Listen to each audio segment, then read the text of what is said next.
Good afternoon, everybody. It is once again Ted the Speed Learner, and I'm going to reply to ClassicListener01 for this wonderful comment, which I'm going to have a whole lot of fun with.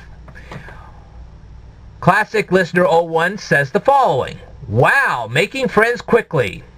Yeah, I do. Only up for a day and already 3 dislikes and 0 likes. What is this in reference to? Well, I made a video about Aaron Cox, and it got 3 dislikes.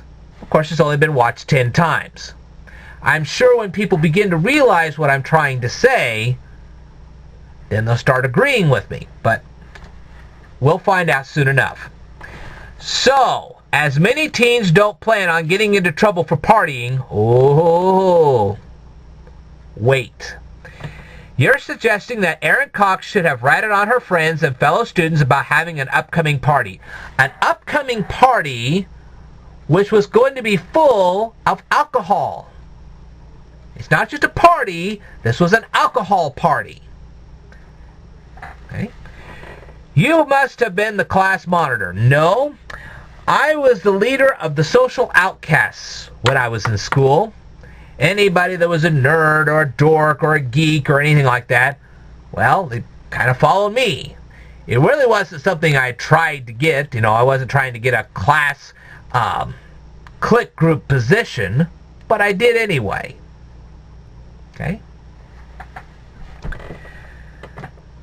The student who received swirlies and fit nicely into lockers. Okay, I have never received a swirly, and I have never been stuffed in a locker. As a matter of fact, a lot of people thought I had the cooties, so they didn't come near me. They didn't want to touch me. That was kind of to my advantage. You don't rat on friends. Really? I'm going to put that to the test. You helped them, and this girl did. Really? I'm going to put that to the test. Move out of mom's basement. Why'd you send me this video? Because you left a comment like that. I was expecting this, and now I'm going to have fun with it. Right. To respond back, we have to go through Illinois law. Yes, I do live in Illinois, so we're going to go through Illinois law. Ready? 235 ILCS 5/6-16A. It is illegal for retail liquor licensees and their employees to sell, give, and or deliver alcoholic beverages to anyone who is under 21 years of age. 235 ILCS 5/6-16A. 235 ILCS 5/6-20. It is illegal for persons under the age of 21 to buy, consume, possess, and or accept delivery of alcoholic beverages except in the performance of a religious ceremony or under the direct supervision of their parents or persons standing in loco parentis in the privacy of a home.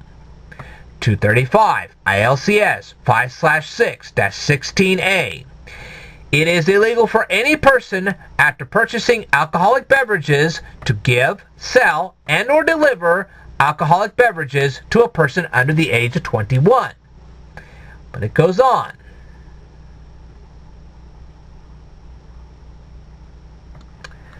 .235 ILCS 5/6-16A. It is illegal for retail liquor licensees and their employees to sell, give, and or deliver alcoholic beverages to any intoxicated person. 235 ILCS 5/6-21A. Every person who is injured within Illinois, in person or property, by any intoxicated person has the right of action against any licensee who, by selling or giving alcoholic liquor, causes the intoxication of such person. What does that mean? Okay, that means if you're a bartender and you serve a ton of alcoholic drinks to anyone, and that person then climbs in their car and drives drunk and injures or kills anybody, then the person that they injure or the family of the person that they kill can actually sue the bartender for serving drinks to that drunk driver. That's what that means. Now, I read you Illinois law. I know for a fact that Texas has similar, if not identical, laws to what's in Illinois. Now, they may not be exactly identical, I'll grant you that, but I'm pretty sure that they're similar in most respects. Now, if you people down in Texas know what the law is in Texas, and you want to display it on my YouTube channel, go down here and leave it down here in the comments below, or leave me a video response, and I'll put a link to that underneath. I'll do that for you. Okay. Now then, let's take this to the next step. We're now going to talk about Aaron Pennywell. Aaron Pennywell did nothing wrong. Okay? He just climbed in his car one night. He was going to drive to his girlfriend's house. They were going to have a good time. It was 1 o'clock in the morning. Okay? Now, that same night, a guy walked into a bar. The bartender started serving him drinks. This guy consumed all these drinks and became intoxicated. And then the bartender allowed this intoxicated person to go into his van and drive home while intoxicated. And that's what this guy did. This drunk driver drove from the bar to his house and had an argument with his wife. And then climbed back into the same van, got back on the road, and had a collision with Aaron Pennywell's car. And that collision killed Aaron Pennywell. How do you think that bartender feels now? Probably pretty bad. I wonder what happened to that bartender. Did that bartender lose his job? Did he face criminal charges for serving that guy the way he did? If you people know all this information, by gollies, leave some comments down here below. I'd love to know. I'd love to know what happened to this bartender after this crash which killed Aaron Pennywell. Be very interesting to know. I can tell you what, that bartender's life is not the same anymore. Okay, so what does all this have to do with Aaron Cox? Okay, now then, first question. Did Aaron Cox's friend know that they were going to serve alcohol at that party? That's a very important question. Because if Aaron Cox's friend knew about the alcohol at that party, then there is a possibility that Aaron Cox's friend told Aaron Cox about the alcohol that was going to be served at that party. So the next question is, did Aaron Cox know about the alcohol that was going to be served at that party? Very good question to ask. Because the answers to both of those questions changes the whole story completely. All right? The next question that needs to be asked is, did Aaron Cox's friend ever consume any intoxicating substances prior to the day of the party? In other words, did Aaron Cox's friend ever go to a party or some other place and consume intoxicating substances prior to this whole thing coming down? It's a very good question to ask. All right. Now then, we do know one fact. Aaron Cox got a phone call from her friend who was at the party. That meant that Aaron Cox not only knew that there was alcohol being served at the party, but she also knew that her friend was not the only person consuming alcohol at that party. Aaron Cox knew both things when she got that phone call. Did Aaron Cox call the police at that point? Did she call her parents? Did she talk to anybody at the school administration? Did she call a teacher? I never saw that in the news reports. 12 people got arrested at that party for underage drinking. Okay. Now then, did Aaron Cox go to the party to not only pick up her friend, but the other 12 people who had consumed alcohol? Was that her intent? I never saw that in the news story.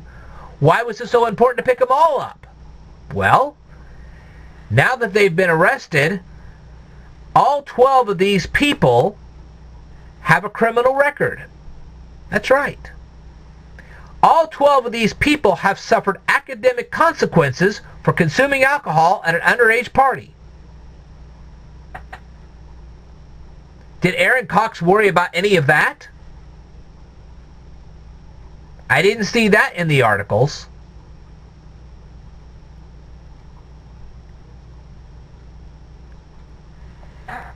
You see, Aaron Cox was only concerned about her friend.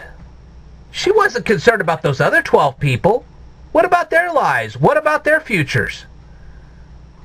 With academic consequences and a criminal record, do you realize how hard it's going to be for those people, these 12 people who got arrested, to get employment later on?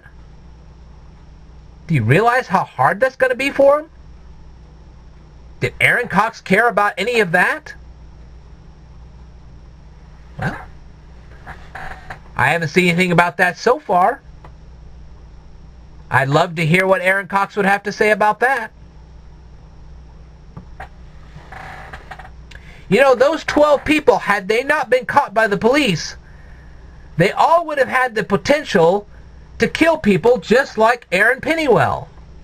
Did Aaron Cox care about any of that? Not from what I've seen so far.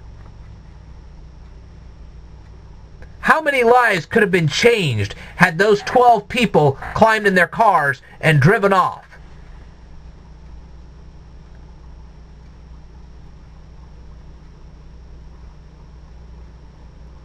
Do you understand what I'm trying to tell you?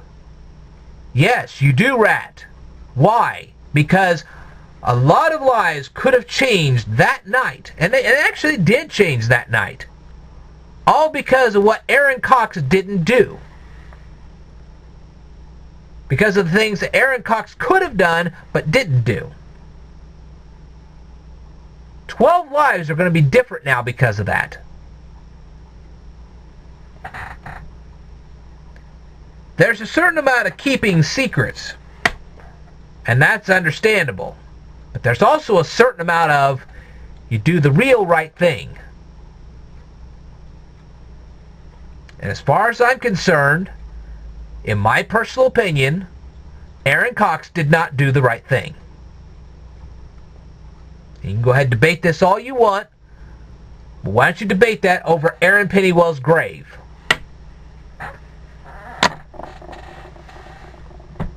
Tell that to Aaron Pennywell's family.